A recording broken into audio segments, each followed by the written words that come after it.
ඔයා කවුරු වුණත් සමහර වෙලාවට ඔයා එම්ප්ලොයි කෙනෙක් වෙන්න පුළුවන්, නැත්නම් බිස්නස් එකක් කරන කෙනෙක් වෙන්න පුළුවන්, එහෙමත් නැත්නම් ස්ටුඩන්ට් කෙනෙක් වෙන්න පුළුවන්, එහෙමත් නැත්නම් ඔයා ගෘහිණියක් වෙන්නත් පුළුවන්. කවුරු වුණත් ඔයා හොඳ ගැම්මෙන් දවස පටන් ගන්නකොට ප්ලෑන් එකක් හදාගෙන ඔක්කොම කරගෙන දවස පටන් ගන්නකොට මෙහෙම වෙලා නැද්ද? කවුරු හරි එනවා එයා ඔයාගේ ප්ලෑන්ස් ඔක්කොම වතුරේ දාලා ඔයාට කරන්න ගියපු වැඩ ටිකත් එපා කරන කෙනෙක් ඉන්නවනේ සමහර වෙලාවට. එහෙම වෙලා තියෙනවා නම් කමෙන්ට් සෙක්ෂන් එකට ඇඩ් කරන්න yes කියලා. අද අපි කතා කරන්න යන්නේ හරි එනවනේ එක අපිට ඒක වළක්වන්න පුළුවන්ද ගොඩක් වෙලාවට බෑ. සමහර වෙලාවට ඒක වෙන්නේ අපිත් නොදැනුවත්වම අපිට වැඩේ කරන්න ගියාම මේ ආපු ගැම්ම නැති වෙනකොට තමයි තේරෙන්නේ අයියෝ මගේ වැඩේ. එතකොට අපි මොකද මුලින්ම කරන්නේ? ඒක කල් දාන එකනේ. ඔන්න ඔය ප්‍රශ්න ඔක්කොම ඕවර්කම් කරගන්න. අද අපි කතා කරන්න යන්නේ කොහොමද බාහිර පාර්ශවයන් විසින් ඔයාගේ එනර්ජි එක ඩ්‍රේන් කරන්න යනකොට අන්න ඒක ඕවර්කම් කරගන්නේ ප්‍රශ්න නැති කරගන්නේ. ඔයාගේ ශක්තිය ඔයාගේ ළඟ ඉතුරු කරගන්නේ කොහොමද කියන කාරණාව ගැන තමයි අද අපි කතා කරන්න හදන්නේ. මුලින්ම මම කියන්නම් වර්ක් ප්ලේස් එකක වෙන්න පුළුවන් ඕනම තැනක මම මේ කියන්න යන චරිත 4-5 ඉන්නවම තමයි. මුලින්ම මම කියන්නම් ඔයාට චරිත වර්ග 4-5ක් විතර ඔන්න එතකොට ඔයාට තේරෙනවා මේ ඔයාගේ වටේ ඉන්න අයව මතක් වෙලා ඔයාට තේරෙන ගන්න මෙයානේ මෙයා වැටෙන්නේ මේ කැටගරි එකට. මෙයා මෙහිම කෙනෙක් තමයි කියලා. මම මේ කියන්න යන 4-5 දෙනාම 4ක් හෝ 5 මම මේ කියන්න යන 4-5 දෙනාම ඔයාගේ එනර්ජි එක වේස්ට් කරන්න බලපාන අය. ඔයාගේ ශක්තිය ඇදලා ගන්න මෙන්න මේ 4-5 දෙනා තමයි. පළවෙනි කෙනා the complainer. ඒ කියන්නේ මේ කෙනාට තියෙන්නේ ප්‍රශ්න විතරමයි. මොකක් හරි ප්‍රශ්නයක්. හැබැයි ඒවට සොලියුෂන්ස් තුත් අරගෙන දෙන්නේ. අනේ නෑ. එයා ප්‍රශ්න ටික අරන් එනවා සොලියුෂන්ස් නෑ. මොකක් හරි ප්‍රශ්නයක්. සමහර වෙලාවට ඒක ඇත්තටම ප්‍රශ්නකුත් නෙමෙයි. හැබැයි ආගේ ප්‍රශ්නයක් කරගෙන. අන්න ඒ වගේ කෙනෙක් ඉන්න පරිසරය ඇතුළේ ඉන්නවනම් පරිස්සම් වෙන්න. එයා ඔයාගේ එනර්ජි එක ඩ්‍රේන් කරන්න ලොකු සම්භාවිතාවක් තියෙනවා. දෙවෙනි එකෙනා තමයි the story repeater කියලා කියන්නේ. මෙයා ඔයාලා හොඳටම අහලා ඇති අර එකම රෝල කියවනවා කියන්නේ හැමදාම මෙයාට කියන්න තියෙන එකම කතාවක්. ඒක එයා හැමදාම කියවනවා. අන්න ඒ වගේ අය ඔයාගේ එනර්ජි එක විතරක් නෙමෙයි ඇත්තටම ඔයාගේ ටයිම් එකත් ඔයාගේ නාස්ති කරලා දාන කෙනෙක්. අන්න ඒ නිසා හැමතිස්සෙම ඇවිල්ලා එකම කතාව කියන එයාගේ ටයිම් එක නිකන් අර එයාගේ කාලය ගෙවා ගන්න ඔයාව පාවිච්චි කරනවා කියලා ඔයාට දැනනවා අන්න ඒ කෙනත් ඔයාගේ එනර්ජි එක ඩ්‍රේන් කරන්න ලොකු බලපෑමක් කරනවා. තුන්වෙනි එකේනා තමයි the know it or realist කියලා කියන්නේ. ඒ කියන්නේ ඔයා වැඩ කරන තැන ඉන්නවද අර හැමදේම දන්නවා කියලා හිතන්නේ අර අපි කියන්නේ බහුශ්‍රතයි කියලා. එහෙම කෙනෙක් ඉන්නවද? ඔයාට පුළුවන් ආයෙත් කමෙන්ට් සෙක්ෂන් එකට yes කියලා ඇඩ් කරන්න. මොකද ඔයාලගේ සාමාන්‍ය වර්ක් ප්ලේස් එකක ඉන්න අර know it all කෙනෙක්. එයා හැමදේම දන්නවා. ඒකේ ප්‍රශ්නේ තියෙන්නේ එයා හැමදේම දන්නේ කිය නෙමෙයි. එයා හැමදේම දන්න එක ඕකේ. හැබැයි ඒක නෙමෙයි ප්‍රශ්නේ. ඔයා මොකක් හරි සජෙෂන් එකක් දෙනවා. ඒ සජෙෂන් එක කොච්චර හොඳ වුණත් අන්න ඒක ඔයාට එක්සිකියුට් කරන්න විදිහක් නැති වෙන්න පුළුවන්. එයාගේ බවුන්ඩරීස් එක්ක එයාගේ තින්කින් පැටර්න් එකත් එක්ක ඒක ගැලපෙන්නේ නැති වෙන්න පුළුවන්. අන්න ඒක තමයි මෙතන තියෙන ප්‍රශ්නේ. ස්පෙෂලි ඔයාගේ බොස් know it all කෙනෙක් නම් ඒක වට ලොකු ප්‍රශ්නයක් වෙන්න පුළුවන්. අන්න ඒ වගේ තැනකදී ඔයාට එයා බාධා කරන්නේ කොහොමද දන්නවද?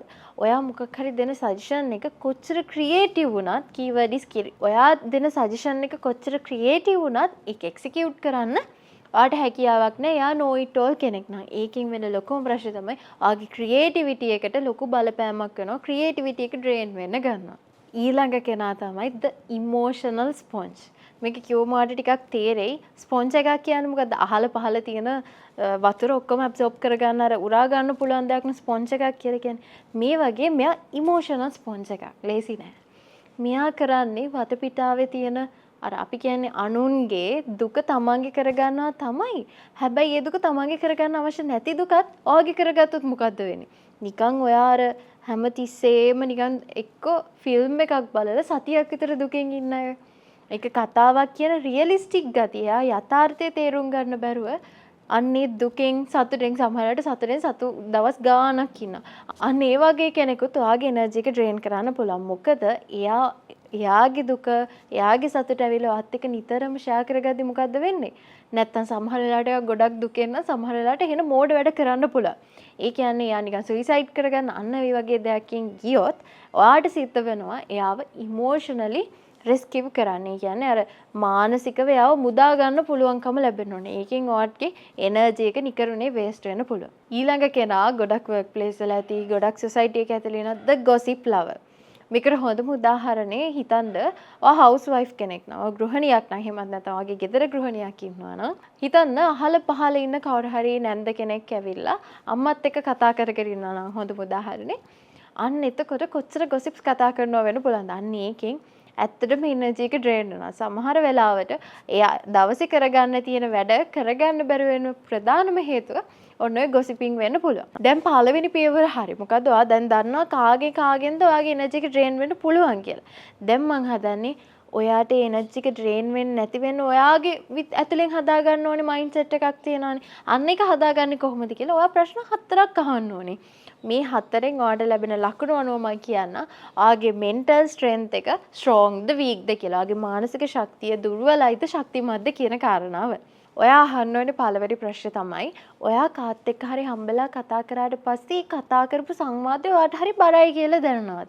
ඒ කියන්නේ තේරුම් ගන්න අමාරුයි, හරිම සංකීර්ණයි වගේ දැන අන්න ඒ වගේ දේවල් තියෙනවාද? පළවෙනි ප්‍රශ්නේ. ඔයාට පුළුවන් දැන් මම මේ ප්‍රශ්න 4 කියාගෙන යනකොට එක ප්‍රශ්නයකට එක ලකුණ ගානේ ඔයාට එක නැත්නම් එක ලකුණක් දාගන්න නැත්නම් 0 දාගන්න පුළුවන්. දෙවෙනි ප්‍රශ්නේ තමයි ඔයා කාත් එක්ක හරි කතා කරාට පස්සේ අන්නේ කතා කරපු දේවල් ආයෙ මතක් කර කර හිතනවාද ඒක ගැන. ඒ කියන්නේ එයා මට එහෙම කිව්වා. ආයෙ දැන් ඒ වෙලාවේ කිව්වා. ඊට පස්සේ ගෙදර ගිහිල්ලාත් හිතනවා අද මට එයා එහෙම එකක් කිව්වා. ඊට පස්සේ ඒක නිකන් අර සාමාන්‍ය වෙන පර්ස්පෙක්ටිව්ස් වලින් හිතන්න යනවා. ඒක කියන්නේ නැත්තේ මේකෙන්ද. නෑ ඒක කියන්නේ නැත්තේ මේකෙන්ද දන්නේ නෑ. අර ඒ වගේ ලෝකේ නැති දේවල් එක පර්ස්පෙක්ටිව්ස් වලින් හිතන්න ගන්නවා නම් අන්න ඒක එක ප්‍රශ්නයක්. හිතන්න ගන්නවද? ඔව් නම් ලකුණු 0යි. එහෙම හිතන්න නැත්නම් එක ලකුණක් කාට දාගන්න පුළුවන්. තුන්වෙනි ප්‍රශ්නේ තමයි ඔයාට හරිම නිකන් ගිල්ටි ෆීලිං එකක් දැනනවද? බෑ කියන්න බෑ. නෑ කියන්න බෑ. ওই දෙකට හරිම ගිල්ටි ෆීලිං එකක් දැනනවා නම් පොඩි ප්‍රශ්නයක් තියෙනවා. ඔයාට බෑ කියන්න බෑ, නෑ කියන්න බෑ වගේ එකක් තියෙනවා නම් ලකුණු 0යි. අර අවුලක් නැ ෂේප් එකේ බෑ නම් බෑ. පුළුවන් නම් පුළුවන් එච්චරයි වගේ එකක් තියෙනවා. ඔයාට එක ලකුණක් හැඩ් කරගන්න පුළුවන්. හතරවෙනි ප්‍රශ්නේ තමයි ඔයා අනිත් අයගේ මූඩ් එක මිරර් කරන්න යනවාද? ඒ කියන්නේ ඔයා හැමතිස්සෙම උත්සාහ කරනවා අනිත් කෙනා දුකෙන් නම් ඉන්නේ මමත් දුකෙන් ඉන්න ඕනේ එකක්. හොඳම උදාහරණය තමයි ඔයා මල ගෙදරකට ගියොත් අනිත් කෙනා දුකෙන් ඉන්න නිසා ඔයාත් නිකන් දුක ඔයාගේ කරගෙන නිකන් මවාගත්තු ස්වරූපයක් ආරූඪ කරගන්නවා කියන්නේ. අන්න ඒ වගේ දෙයක් කරන්න ඔයා උත්සාහ කරනවා නම් ඔන්න ඔතනත් ඔයාගේ එනර්ජි එක ඩ්‍රේන් වෙන පුෂ් එකක් තියෙනවා. දැන් ඔයාට පුළුවන් ඒකටත් මාක්ස් දාගන්න. එහෙම තියනවා නම් ප්‍රශ්නයක් 0යි. එහෙම ප්‍රශ්නයක් නැත්නම් 1යි. දැන් මම ප්‍රශ්න 4ක් ගැන ඔයත් එක්ක කතා කරානේ. මේ ප්‍රශ්න 4ෙන් ඔයාට ලකුණු 4ෙන් 2කට වඩා අඩුයි නම් මේකට. කියන්නේ ඉතින් එකක් වගේ නම් දිනේ හොය එකක්වත් නැත්නම් ඇත්තටම ඔයාගේ මෙන්ටල් ස්ට්‍රෙන්ත් එක වීක්. මානසිකව ටිකක් දුර්වලයි. ඕකේ. දැන් ඔයා දන්නවා මොන වගේ කට්ටියද ඔයාගේ එනර්ජි එක ඩ්‍රේන් කරන්නේ සහ ඔයාගේ මෙන්ටල් ස්ටැබිලිටි එකක් ඔයාගේ මනස කොහොමද සූදානම් වෙලා තියෙන්නේ මට මේකේ එනර්ජි එක ඩ්‍රේන් වෙන එක පාලනය කරගන්න පුළුවන්ද බැරිද කියන එක ගැන ඔන්න ඔයාලට දැන් තේරෙනවා. දැන් හිතන්නකෝ ඔයාට බෑ කියලා. බැරි අය තමයි ගොඩක් වෙලාවට ඉන්නේ. ගොඩක් අයට ඔය නෑ බෑ කියන එක නැත්තම් ගොසිප්ස් අවොයිඩ් කරලා ඉන්න එක හරිම අමාරුයි කරන්න. දැන් මම හදන්නේ ඔයාලට ටිප්ස් කිහිපයක් කියන්න කොහොමද ඔයාගේ එනර්ජි එක ඩ්‍රේන් වෙන්නේ නැතුව තියාගන්නේ කියන කාරණාව සම්බන්ධයෙන්. පළවෙනි ඇක්ෂන් ටිප් එක තමයි don't absorb observe. ඔයාලා කරන්නේ ගොඩක් වෙලාවට අනිත් කෙනා මොකක් හරි ප්‍රශ්නයක් කියව ගමන් තමන්ගේ කරගන්න එකනේ. අන්න ඒ වගේ වෙන්නේ නැතුව ඒක ඔබ්සර්ව් කරන දයක් විතරක් කරගන්න කියලා තමයි කියන්නේ. දැන් ඕක කිව්වට ගොඩක් දෙනෙක් හිතන කියන්න ලේසි කරන්නනේ අමාරු කියලා. හැබැයි ඒක කරන කෙනෙක්ගෙන් මම පොඩි උදාහරණයක් කියන්නම්. ඔයාලා දැකලා තියෙන්නේ සයිකොලොජිකල් කවුන්සලර්ස්ලා. මනෝ උපදේශකවරු කියලා කියන්නේ අපි. උපදේශකවරයෙක් හෝ වරියක් වෙන්න පුළුවන්. එයාලට දෙන මේන් ඇඩ්වයිස් එකක් තමයි ප්‍රධාන අවවාදයක් තමයි ඔයාලා මොකක් හරි දෙයක් කරනවා නම් ඔයා කවුරු හරි ඔයාගෙන් කවුන්සලින් එකක් ගන්න එනවා නම් එයාගේ ප්‍රශ්නේ ඒ වෙලාවට ඔයා එයාගේ දෘෂ්ටි කෝණයෙන් හිතන්න ඕනේ. ඒක ඔයාට ආරෝපණය කරගෙන හිතන්න ඕනේ. හැබැයි ඒ ක්ලයන්ට් ගියාට පස්සේ ඒක ගැන හිතන්න එපා. ඒක ඔයාගේ ප්‍රශ්නයක් කරගන්න යන්න එපා. ඒක වතුර වගේ යන්න දෙන්න කියලා තමයි කියන්නේ. එහෙම නොකරොත් ඔයාට මොකද්ද වෙන්නේ? ක්ලයන්ට්ස්ලා 100ක් අවතාවකින් කවුන්සලින් ගන්න ඒ 100 දෙනාගේම ප්‍රශ්න අන්තිමට ඔයාගේ වෙනවා ප්ලස් ඔයාගේ ප්‍රශ්නත් ඔයාට තියෙනවා. අන්න එහෙම නැතුව පළවෙනි ටේක් අවේ එක තමයි don't absorb observe. තව යුනික් ටේක් අවේස් කීපයක් ඔයාට ඉස්සරහටත් එනවා. ඊළඟ ටෙක්නික් එක තමයි psychological distancing කියලා කියන්නේ. දැන් මේක ටිකක් අමුතුයි වගේ දැනන්න පුළුවන්. ගොඩක් දෙනෙක් කරන්නේ ඒ මොකක් හරි ඕපදූපයක් වෙන්න පුළුවන් මොකක් හරි ප්‍රශ්නයක් වෙන්න පුළුවන් ඒක අර නිකන් ඔළුවට අරගෙන හිතනවානේ. නිකන් හිතන්න ඒ ඔයාට බාහිර පාර්ශවයකින් එන ඔයාගේ එනර්ජි එක ඩ්‍රේන් කරන මොකක් හරි දෙයක් ඔයා හිතුවොත් ඔයා නිකන් චිල් එකකින් මූවි එකක් බලනවා කියලා. මූවි එකක් උනත් නිකන් අර මහන්සි වෙලා හිත බලන මූවි එකක් නෙමෙයි. එහෙමත් නැත්නම් මොකක් හරි වීඩියෝ එකක මොකක් හරි පාත්‍ර එකක් හොයනවා වගේ එකක් නෙමෙයි. ඔයා කරන්නේ හරි නිකන් චිල් එකේ මූවි එකක් බලනවා වගේ බලනවා නම් හිතනවා නම් අන්න ඒකත් ඔයාගේ එනර්ජි එක ඩ්‍රේන් කරගන්න නැතු වෙන ගොඩක් බලපානවා. උදව් වෙනවා. ඊළඟ එක තමයි use curiosity කියලා කියන්නේ. ඔයාට තියෙන ලොකුම ප්‍රශ්නයක් නේ දැන් එයාලා අහන දේවල් ඔයාට අහන් ඉන්නත් එපා වෙනවනේ සමහර වෙලාවට. ස්පෙෂලි ඔය දැන් gossips කතා කරන කෙනෙක් නම් සමහරට ඒ gossip එක ඇති වැඩකුත් නැහැ. දැන් අය repetitive ආය කියන කෙනෙක් නම් ඒකත් ඔයාට වැඩක් නැහැ. එතකොට ඔයාට අහන්න පුළුවන් හොඳ දෙයක් තමයි ඔයාට පුළුවන් එයාලකින් deep questions අහන්න. ඒ කියන්නේ ගැඹුරු ප්‍රශ්න අහන්න. ඒ සම්බන්ධයෙන් ටිකක් ගැඹුරු ප්‍රශ්න අහන්න. එතකොට වෙන්නේ මොකක්ද? යාට අරග කී ඉන්න එක එපා වෙනවා. මොකද ඔයාගේ ප්‍රශ්න තියෙනවානේ උත්තර දෙන්න.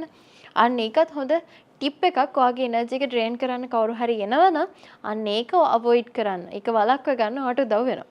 ඊළඟ එක තමයි empathetic detachment කියලා කියන්නේ. මේකෙදි කියන්නේ ඔයාට රෞද්‍ර වෙන්න කියලා නෙමෙයි. හැබැයි ටිකක් රූට් වෙන්න ඕනේ.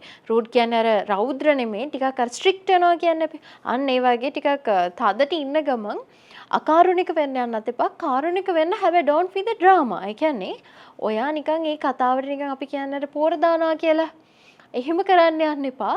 කාරුණිකව මට පොඩක් මේක තියෙනවා අපි පස්සේ කතා කරමුකෝ ඔක ගැනනේ කියලා වගේ අර පොඩ්ඩක් අර say no එක නිකන් වෙන විදියකට කියලා යන්න පුළුවන්. මොකද අර ලකුණු 4 දෙද්දි ඔයාට say no ඔයාට no කියන එක ලොකු ප්‍රශ්නයක් වෙලා තිබුණා නම් ඔයාට මේක වෙන විදියකට alternative විදිහකට ඔන්න ඒක no කියා ගන්න පුළුවන් විදියක් තමයි මේක. අද අපි කතා කරා කොහොමද බාහිර පාර්ශවයන් නිසා ඔයාගේ එනර්ජි එක ඩ්‍රේන් වෙන්නේ මොන අයද ඒක කරන්නේ සහ කොහොමද ඔයාගේ මයින්ඩ්සෙට් එක ඒකට රෙඩිද කියලා දැනගන්නේ සහ ඔයාගේ මයින්ඩ්සෙට් එක ඒකට රෙඩි හෝ නැති වෙන්න පුළුවන් කොහොමද අනිත් අය ඔයාගේ එනර්ජි එක ඩ්‍රේන් කරන්නේ යද්දි ඒක අවොයිඩ් කරගන්නේ වළක්ව ගන්න කියන කාරණාව ගැන අද අපි කතා කරා. මේ වගේ තවත් කරුණු ගණනාවක් සම්බන්ධයෙන් ඉදිරියටත් අපි කතා කරන්න සූදානම් ඉන්නවා. ඒ වගේම තමයි අපි ක්‍රියේට් කරලා තියෙනවා ලොකු බිස්නස් ස්කිල්ස් WhatsApp channel එකක්. ඒ channel එකට අදාළ අපි link එකත් අපි description එකට එහෙම නැත්නම් comment section එකට එහෙම නැත්නම් ඒ දෙකටම add කරනවා. ඔයාට පුළුවන් ඒ channel එකත් එක්කත් එකතු වෙන මොකද ඔයාට වටින insights ගණනාවක් අපි එකත් එක්ක share කරගන්න නිසා.